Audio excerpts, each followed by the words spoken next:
thought our focus was good right from the start. We established our defense at the beginning of the game. Offensively, we got a rhythm and just did a nice job of playing a 48-minute game. Really, it didn't matter who came into the game. Those guys were locked into what we needed to do, what we didn't do in the last game, and was able to pretty much control the game throughout. How good was it to see Bogey kind of see some shots go in and find a little bit of a rhythm coming back from injury? Very important for us to try to get to a rhythm, try to get that second unit a rhythm.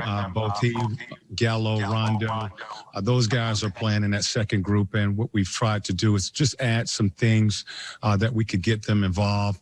I thought they did a nice job tonight. Really finding him, setting screens for him. He was aggressive and was able to knock down some shots. So, you know, it's a second unit that could be really helpful for us. And I thought tonight they showed a little bit of chemistry, a better rhythm. Edwin Powell. Coach, can you talk a little bit about the job Tony Snell did tonight on Gilgeous-Alexander? Yes, you know, a great job by Tony. Tonight we switched that matchup.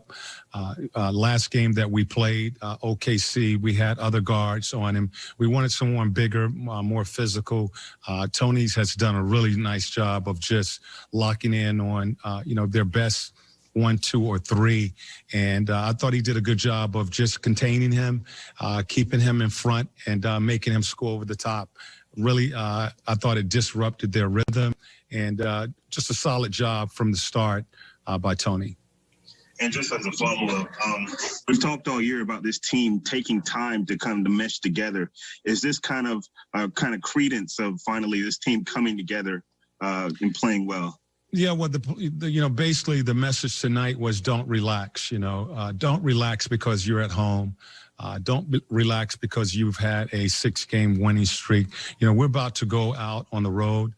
It's important that we make this a building, our building, a place that teams know it's going to be tough for them to come in and get a win. You know, we're going to have a lot of home games down the stretch. We needed to take care of this game tonight before going out on the road. I thought our guys established that right from the start. I thought they were focused. They were locked in on what we needed to do. And, you know, they took care of home court before leaving and going out on this 8-game road trip. Christos. Hello, Coach. Congratulations on the win. The Hawks now have the longest activated winning streak in the league, the 7 wins. What it means for you, and what is the biggest difference of the team about the approach, about the effort, and all those stuff through the last 7 games?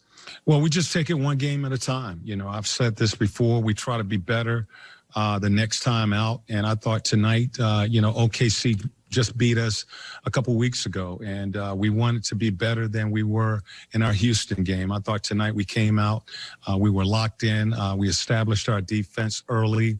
You know, we talked about where we are in the standings, and I don't want to, you know, talk a lot about that, but, you know, we moved up to number 6. You know, we went from 8 to 6. But, you know, we're 2 games or half a game out of 5th, and we're a game and a half out of being out of the playoffs. So this is going to be a tight race the second half of the season. And every game is going to be big games. And you have to lock in and try to take advantage of every game that you play going down the stretch. It's going to be a tight race, really, for the whole second half. And I thought our guys tonight really did a good job of locking in, you know, making sure that we defend home court. And now we get to go out on the road and meet some of the West Coast teams. Joe Patrick from 92.9 The Game. Hey, Coach, do you sense that there's a new level of confidence in this team after all this winning recently? Well, I think they're showing some growth. And, you know, we've talked about, you know, how to win games. You know, the start of the season, you know, back in, you know, January, we were losing games in the fourth quarter. And, you know, you have to make breaks for yourself to win games. You have to get stops. You have to make baskets, and we weren't doing that in January. We're starting to put some things together, understand time, score situations in the fourth quarter. We're doing a better job of finishing games, and that's what it's going to take to win ball games. You got to get stops, and you have to put the ball in the basket. We've been able to do that our last few games, and we'll have to continue to get better, though. We're going to, teams are going to be playing better. Everybody's looking at the standings now, and you're going to see everybody's best basketball this second half. So we're going to have to continue to improve on that. Sarah Spencer. Nate, you mentioned that upcoming West Coast road trip. Just how crucial of a stretch is this for you guys, and what kind of challenges will be presented on this road trip for you? We take it one game at a time, and we'll travel tomorrow and get in and get some rest. It's going to be an early game, and our focus is not on the 8 games. It's the first game. So we just take it one game at a time. That's the approach that we will always take, and get ready for the next one. Ray Gleer. Nate, you could get Hunter back, and Dunn's going to make the trip. How many players can realistically you put out there every night? 12 guys? Is that realistic to get, or is it stop at 10? And what is that depth going to mean on the West Coast trip? Yeah, well, we are talking about strength being in our numbers. The fact that we've had a lot of guys play the first half of the season due to injuries. Guys have gotten time out on the floor.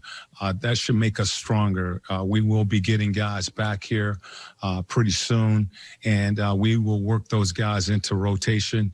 You can't play 12 guys. Normally what is comfortable for a team is 9 to 10 guys in a rotation. Everybody's going to have to sacrifice when we get everybody healthy. We've talked about that, and everybody wants to play, but everybody can't play. That's something that I've talked with the team about, and but they have to be ready because injuries are going to continue to happen. It's just part of playing this game, and they have to keep themselves ready if they're not playing to step in in case of an injury. So it's something that we'll work out as we start to get all of our guys back. Thank you. Thank you.